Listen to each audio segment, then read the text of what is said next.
সুপ্রিয় দর্শক মণ্ডলী, আসসালামু আলাইকুম। এই সেই ঐতিহাসিক মুজিবনগর দিবস, যে দিবস উপলক্ষে হাজার হাজার বললে হয়তো ভুল হবে। আপনারা দেখতে পাচ্ছেন ক্যামেরা যত দূর যায় শুধু মানুষ আর মানুষ। এটা আসলে দিনের বেলায় ততটা মানুষ না হলেও রাত্রে অনেক বেশি হয়। এজন্যেই যে এখানে বড় ধরনের কনসার্ট দেওয়া হয়, যেখানে বড় বড় শিল্পীরা আসে, তারা তাদের সঙ্গীত পরিবেশন করে। আর সঙ্গীতপ্রিয় বাঙালি আসলে সঙ্গীতের যে মজা সেটা নেওয়ার জন্য এখানে সবাই আসে।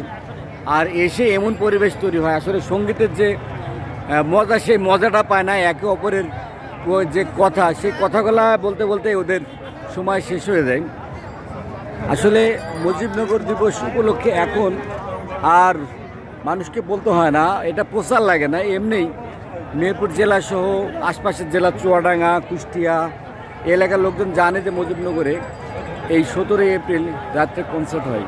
এই কনসার্ট দেখার জন্যে সবাই আসে। আপনারা দেখেন, ক্যামেরা আসলে সবগুলা ধরতে পারছে না, কী পরিমাণ লোক এসেছে।